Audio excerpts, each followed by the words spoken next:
Welcome back to Emotional Edge, friends. Today's story will take you deep into the heart of mystery and redemption. A lonely veteran inherits an abandoned railway station that everyone in town swears is haunted. But when his loyal golden German shepherd begins scratching at a hidden wall, what they uncover will shatter a century-old silence. Behind the dust and the whispers lies a secret that cost innocent lives. And now, under the bright daylight of truth, one man and his dog will face the past to finally bring peace to a forgotten town. Stay with us to the end, because what begins as a haunting will turn into one of the most emotional discoveries you've ever witnessed. Thank you for watching this story on Emotional Edge, where every tale reminds us that kindness, courage, and loyalty still matter. If this story touched your heart, please take a moment to subscribe and turn on the notification bell. Your support helps us keep sharing heartfelt stories that bring warmth, hope, and humanity back into our world. From all of us here, and from every loyal dog and quiet hero we honor, thank you for being part of our family. Thank you for being here with us. And now, let's continue our story. The day began like any other in Ethan Ward's small, silent apartment overlooking the edge of town, until the sharp knock of the mailman fractured his quiet routine. When he opened the door, sunlight spilled across the worn floorboards, and in the postman's gloved hand rested a single cream envelope sealed with dark red wax. The return address bore the name of a Pennsylvania law firm Ethan didn't recognize. He tore it open, expecting a bureaucratic form, but instead found the words that would upend his life. Captain Thomas Lyle, his old commanding officer and the only man who had ever steadied him in war, had passed away and left him something. An estate, the letter read, comprised solely of the old Silvermere rail station. Ethan stood still, the page trembling between his fingers. He could still hear the captain's gravelly voice from years ago. "You're meant to fix things, Ward. People, places, maybe even yourself." Now that challenge had come calling. The following morning, he loaded a single duffel bag and his loyal German shepherd, Luca, into his battered pickup and started east. Luca, broad-chested and strong, his fur a golden tan streaked with lighter cream along the neck, sat upright in the passenger seat, ears perked, his head leaning slightly toward the open window as fields and faded barns rushed by. The wind teased his coat, and Ethan couldn't help but smile. That dog had saved his sanity more times than medicine ever could. Hours later they rolled into Silvermere, a town trapped between memory and neglect. Storefronts were boarded, paint flaked like dry skin, and an old diner sign creaked against a grey sky. At the end of the street stood the station, a giant stone carcass of another age. Ivy strangled its pillars, and pigeons nested in its hollow arches. Miss Gable, the estate agent, waited by her car, professional yet pitying. "Hasn't seen a passenger since '74, she said, pressing a heavy ring of iron keys into his palm. "Be careful inside. The floorboards have opinions." Then she drove off, leaving him and Luca before the towering facade. Ethan pushed the main door. It resisted before yielding with a groan, releasing a sigh of cold, stale air. Inside, sunlight broke through the cracked windows, illuminating swirls of dust like drifting memories. The vast hall was a cathedral of silence. Luca's claws clicked softly on the marble floor as he walked ahead, tail low, nose twitching. A grand clock hung frozen at 3 o'clock above the far wall. Time arrested at the moment life abandoned this place. Ethan whispered, "Guess even time couldn't wait around." They explored the building slowly, room after room echoing with the faint hush of their footsteps, until Luca stopped before a heavy oak door marked Station Master's Office. The dog's body stiffened, his golden fur standing slightly on end, ears pricked forward as if hearing a sound no human could. Ethan tried the handle. It turned with a metallic groan. Inside, the room was preserved under a century of dust. An untouched desk, a cracked leather chair, cobwebs veiling the corners. Yet right in the center of the desk lay a clean, sealed envelope addressed in a strong, unmistakable hand. To Ethan Ward. Heart pounding, he sat down and opened it. The letter was from Captain Lyle himself. If you're reading this, it means I'm gone. The Silvermere station has haunted my family for generations. My great-grandfather, Samuel Lyle, died here in the train crash of 1924. Officially an accident, but I've always believed otherwise. I searched for the truth and never found it. Maybe you can. You've always seen what others miss. Ethan's throat tightened as he finished the final line. Find the truth, Ethan. Let this place heal you as it never could heal me. He folded the paper carefully, a strange warmth stirring beneath his fatigue. The station was no longer just inheritance. It was a summons. As dusk colored the high windows, he laid his sleeping bag on the office floor, Luca curling close beside him, head resting on his boots.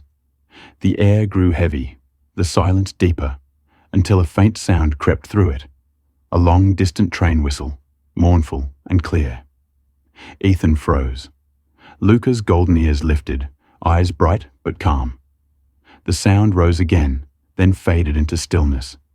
There hadn't been trains here for 50 years. Ethan exhaled slowly, his voice barely a whisper. All right, Captain, he murmured, resting a hand on Luca's warm neck. Looks like the mission's not over yet. By morning, the strange sound seemed like a dream Ethan had imagined in the thin space between wakefulness and sleep. But Luca's restless pacing told a different story. The golden shepherd's nails tapped lightly across the marble floor as he moved from window to window, his ears twitching to invisible frequencies. Ethan stood in the main concourse of Silvermere Station, bathed in a soft wash of morning light spilling through broken panes. The air smelled of iron, dust, and something older, like forgotten breath. He tried to laugh it off. It was just the wind, buddy, he muttered, though his voice lacked conviction. Yet Luca kept glancing toward the far end of the hall where a thick oak door led to the lower maintenance levels. Ethan felt the old habits of a medic-turned-soldier take over. Gather information, study the field, understand what's real before you panic. He retrieved a flashlight from his truck, its battered surface marked with years of service, and descended the narrow stairs with Luca close behind. The air below grew cooler, dense with moisture and history. Their steps echoed through the basement corridors, tunnels of brick, shadow, and silence. Pipes twisted overhead like veins in the body of a sleeping giant. Somewhere above, the wind sighed, and for an instant, Ethan thought he heard that same low whistle, softer this time, almost human. Luca's tail lifted, his body rigid but not fearful, as though waiting for an order. You hear it too, huh? Ethan whispered. He reached the end of the hall, where a heavy boiler sat cold and dust-caked, flanked by corroded valves. He knelt, brushing away grime, listening for vibrations. Nothing. Only the heartbeat in his ears. Still, something about the air felt alive, like the building itself was exhaling through its wounds. When they returned upstairs, the sunlight had shifted. Dust motes drifted in gold sheets, turning the hall into a living memory. Ethan sat on the station bench, the same kind that once carried travelers to other lives, and unfolded Captain Lyle's letter again. The handwriting, firm, almost defiant, seemed to look back at him. He read the final lines over and over. Find the truth. It's waiting for you. The words pressed into him like orders. He needed information, facts, records, history, and someone who might still care. That afternoon, he found the Silvermere Public Library, a red brick building at the edge of town, miraculously open and alive with the faint hum of old fluorescent lights. Inside, the air was dry and sweet with paper. Behind the desk sat an elderly man with a silver beard and spectacles, Mr. Buck, the town's unofficial historian.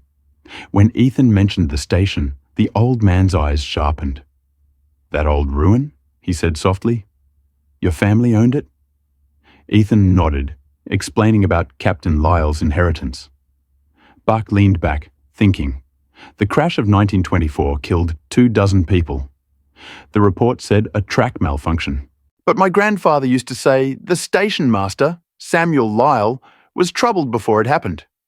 Claimed he'd seen something wrong with the equipment. The next day, he was dead. The old man disappeared into the archives and returned with a brittle envelope.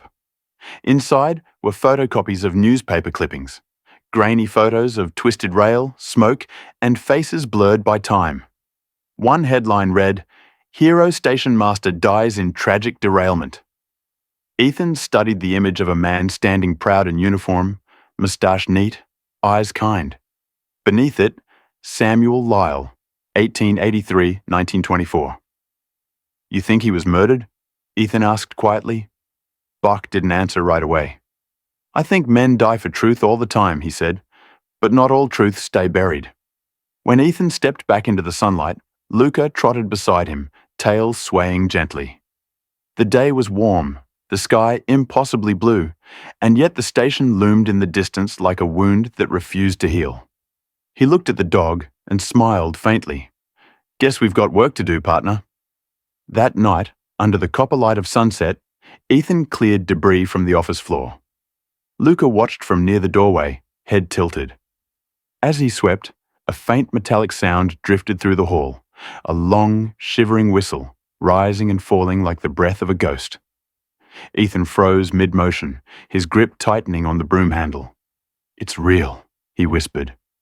Luca stood, ears high, golden fur catching the last light of day. The wind pressed through the broken windows again, carrying that mournful sound through every stone. But this time, Ethan didn't feel fear. He felt curiosity, an old spark returning to life. Somewhere inside Silvermere Station, the past was calling his name.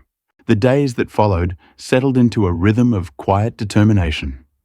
Ethan woke with the sunrise, made black coffee on a camping stove, and spent each daylight hour repairing, sweeping, or sorting through decades of decay. He patched cracked window frames, scraped layers of old paint, and tried to convince himself that restoring the station was enough of a purpose. Luca followed him everywhere, a golden shadow with intelligent eyes, steady and patient. Sometimes Ethan would catch the dog staring toward the station master's office, his ears twitching at sounds Ethan couldn't hear. One afternoon, as sunlight slanted through the high windows, Ethan decided to rearrange the heavy furniture inside that office. He wanted space, order, and progress. There was an old steel filing cabinet in the corner, its paint faded green, its legs fused to the floor by years of rust. Grunting, Ethan wedged his shoulder against it and pushed. The cabinet groaned, scraped, then gave way with a harsh screech across the wooden planks. That was when the plaster behind it cracked and crumbled, leaving a jagged hole in the wall the size of a dinner plate. Dust clouded the air like smoke. Luca was on his feet instantly. The shepherd's tail stiffened, his nose darting forward, sniffing the air with desperate focus. He pressed his snout into the hole, inhaling sharply, then began to paw at the edges, claws scraping at the plaster with low, throaty whines. "Easy, boy," Ethan said, brushing dust from his hands. "It's just a mouse nest." But Luca didn't listen. His amber eyes burned with intent. He pawed harder, sending more flakes to the floor. His bark broke the silence, a deep, commanding sound that echoed through the hall. Ethan frowned. "Luca, enough!" The dog backed off a step, but didn't retreat. He stood poised, chest heaving, gaze fixed on the wall. It wasn't fear. It was insistence. Ethan sighed, frustration and unease warring in his chest. He reached for his toolbox and tapped lightly on the wall around the hole. The sound was off. Hollow. He knocked again. Hollow, deeper than it should be. He felt the familiar itch of curiosity that once kept him alive in combat zones. Something was there. Something sealed away. He took a flashlight and shone it through the opening. Beyond the splintered lath, he saw not another room, but a patch of old brickwork, uneven and crudely laid, different from the rest of the station's fine masonry. It looked like a repair done in haste, as if someone had wanted to hide something behind it. He leaned back, exhaling slowly. Luca's tail thumped once, like a signal. "You think there's more to this, don't you?" Ethan murmured.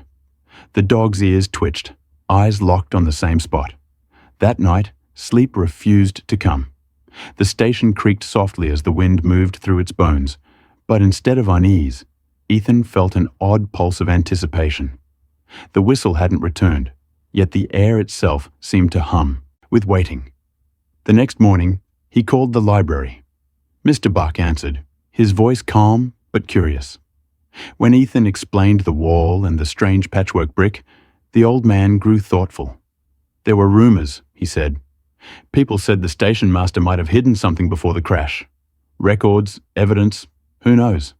Some folks claimed he was silenced for it. Ethan's pulse quickened. You really believe that? Buck's voice softened. I believe old buildings remember what men try to forget. After the call, Ethan stood before the wall, hand resting on the cool plaster. Luca sat beside him, tail brushing the floor. All right, partner, he whispered. Let's find out what you've been trying to tell me. He fetched a hammer, lined it up against the wall, and struck once. The sound rang deep, solid, like hitting the lid of a buried secret. Dust filled the air again, coating them both in the taste of time. Luca didn't flinch. He stood alert, his golden fur bright in the sunlight streaming through the window. Ethan wiped his brow, breathing hard, and smiled faintly. For the first time in years, he wasn't running from ghosts. He was chasing them. The morning light slanted through the cracked glass, painting long golden bars across the station master's office as Ethan lifted the sledgehammer. Luca watched silently from the doorway, tail curled neatly around his paws, his golden coat glowing in the sun. Dust motes floated in the air like tiny spirits as Ethan swung the hammer again and again, each strike echoing through the hollow building. Bits of plaster rained down, then brick, until a sharp crack split the surface. The hammer punched through, revealing darkness beyond. Ethan stopped, chest heaving, sweat streaking his temples. He reached forward, clearing the hole with his hands until the flashlight beam found something metallic, a dull black surface coated in dust. He stepped closer, heart pounding, brushing the surface clean to reveal ornate brass lettering. Excelsior Safe and Lock Co. The numbers on the dial were worn, but visible. His breath caught. Someone had gone to great lengths to hide this. Luca stepped forward, sniffing the edges, ears alert but calm. Well, buddy, Ethan said softly, looks like you found our secret. He tried the handle, but it refused to budge. The safe was sealed tight, its mechanism silent as a grave. For hours he searched the office for clues, a key, a note, anything, but found nothing except a growing sense that this wasn't just family history anymore. It was a confession, waiting to be heard. The next morning, he drove Luca into town and stopped at a small locksmith's shop tucked between two shuttered storefronts. The faded sign above the door read, Vance & Sons, locksmiths since 1912. Inside, the air smelled of metal and machine oil. Behind the counter stood an elderly man with hands like gnarled roots and bright, shrewd eyes magnified by thick glasses. You look like a man with a problem that won't open, he said with a half smile. Ethan explained the situation, an antique safe, discovered behind a wall at the old station. Mr. Vance's smile faded into reverence. Excelsior safes, he murmured, built like fortresses. You don't force those open, you listen to them. He grabbed a battered leather satchel filled with tools. Show me. Back at the station, sunlight poured through the broken windows, illuminating the dust that never settled. Vance approached the safe with quiet focus, resting his ear to the cold metal, turning the dial slowly, his fingers as steady as a surgeon's. The rhythmic clicks filled the air, a music of tension and time. Luca lay near the doorway, head on his paws, watching every move. For nearly an hour, Vance worked in silence until at last he exhaled, smiled faintly, and twisted the handle. A deep metallic thunk echoed through the room. She's open, he said simply. Ethan stepped forward, his hands trembling as he pulled the heavy door wide. Inside sat a small tin box, its edges sealed with old solder. The air that escaped smelled of rust and paper, like a century's worth of forgotten breath. Carefully, he pried open the tin lid. Inside lay a leather-bound journal and a thin stack of folded documents, perfectly preserved. He lifted the journal with both hands, its surface soft and dry, the leather etched with faint initials, S.L., Samuel Lyle. Ethan sat down at the desk where the letter from Captain Lyle still lay. Luca padded closer, resting his head against Ethan's knee as if sensing the weight of the moment. The first pages were neat, almost mundane, notes about train schedules, weather, and staffing. But as he turned the pages, the tone darkened. One entry dated October 12, 1924, caught his eye. Argued again with the foreman from Allegheny Steel. He insists the new axle couplings are safe, but I saw the cracks myself. They are cutting corners. I will not sign off. Ethan's stomach tightened. Another entry, a week later. They offered me money to stay quiet. I refused. I overheard talk of a plan, an accident staged to ruin a rival company. God forgive them. He turned the last page. The handwriting grew frantic. They are going to do it tomorrow. I have hidden the documents in this office. If I do not survive, may whoever finds this see the truth. Ethan leaned back, his pulse hammering in his ears. Luca gave a low, mournful whine, sensing his master's unease. The ghosts of Silvermere weren't made of wind or superstition. They were made of greed, corruption, and silence. As the light faded through the high windows, Ethan looked down at the journal resting on the desk. He realized that this wasn't just Samuel Lyle's unfinished fight. It was his own. "You were right, Captain," he whispered. The truth was waiting. Luca pressed closer, his eyes steady and loyal. The mission had changed, but the purpose was clear. The past wasn't buried. It was only locked, waiting for someone brave enough to open it. The next morning broke clear and bright over Silvermere, but Ethan Ward's heart carried the heavy shadow of what he had read. The journal sat on the passenger seat beside him as he drove toward the city 2 hours away, its leather cover warm under the sunlight pouring through the windshield. Luca sat in the back, his golden fur shining, his head resting on the window frame, eyes alert and calm. Ethan's hands gripped the steering wheel tightly as the miles rolled away beneath the tires. He had made copies of every page, photographed every document, and mailed them to an old army lawyer he trusted. If something went wrong, the truth would not die with him. The sleek tower of Linforge Steel Corporation loomed ahead, a monument of mirrored glass rising from the bones of old industry. The building itself felt like an apology built in chrome. Inside, the air was cool, perfumed with money and silence. When Ethan gave his name at reception, the woman at the desk blinked twice, then made a quick call. 10 minutes later, a tall man in an expensive grey suit appeared. Arthur Lynn, CEO, grandson of the founder of Allegheny Steel, the same company Samuel Lyle had accused in his dying entry.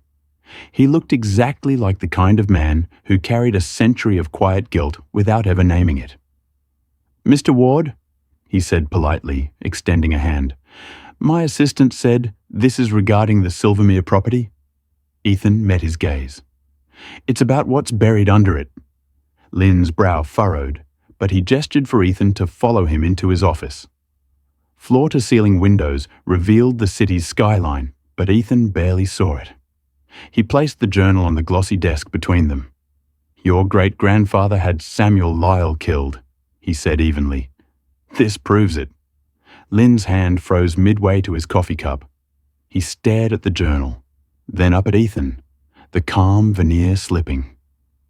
Ethan opened to the final pages, sliding the evidence forward. The letters, the signed freight reports, the rejected inspection forms. Lynn picked up one sheet and scanned it, his skin paling as if reading a curse. "This is 100 years old," he murmured. "It's the truth," Ethan replied, "and the truth doesn't age." The two men sat in silence, the faint hum of the city far below the only sound between them. Finally, Lynn exhaled, leaning back, his face drawn. "You know, My father never spoke about the crash. There was an old portrait of my great-grandfather in our house, but whenever I asked about him, the conversation ended. He looked up, his voice breaking slightly. You're telling me the empire I run was built on that? Ethan didn't flinch. I'm not asking for money. I'm asking for justice, for Samuel Lyle, and for everyone who died that day. You can't erase what happened, but you can decide what comes next. Lynn turned toward the window, his reflection fractured in the glass. What would justice even look like after a century? Ethan's voice softened. Restoration. Make something right where something terrible began. You can rebuild the station, not as a monument to guilt, but as a place of healing. The people in that town still live under the weight of silence. Give them something new to believe in. For a long moment, Lynn didn't move. Then, slowly, he nodded. You're right. Maybe that's what this family has needed all along. He closed the journal carefully, like handling a sacred object. You have my word. It won't stay buried again. When Ethan rose to leave, Lynn stood too, extending his hand, not in dismissal, but in gratitude. Thank you for bringing this to me, he said quietly. Thank you for ending it. Ethan took the hand firmly. I didn't end it, he said. Samuel Lyle did. I just listened. Outside, sunlight spilled across the city streets. Luca waited by the truck, tail wagging slowly, golden fur blazing like fire in the afternoon glow. Ethan knelt, resting a hand on the dog's strong neck. We did it, buddy, he whispered. The ghosts can rest now. Luca looked up at him with those calm, loyal eyes. The same eyes that had guided him through every dark hallway, every sleepless night.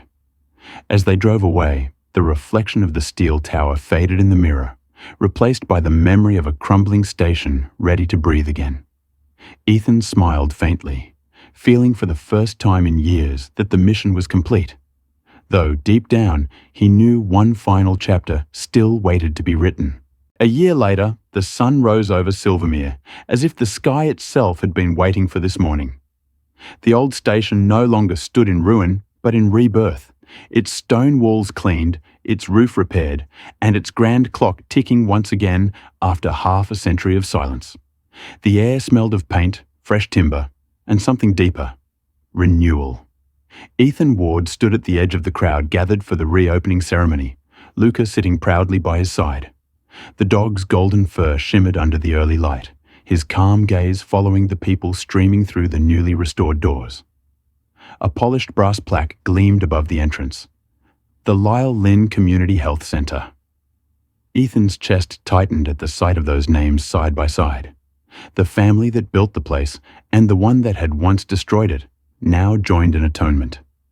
The townspeople filled the courtyard, whispering in awe at how the abandoned monument of sorrow had become a sanctuary of healing. Inside, sunlight flooded the lobby through tall windows, illuminating a mural depicting the old Silvermere station in its prime.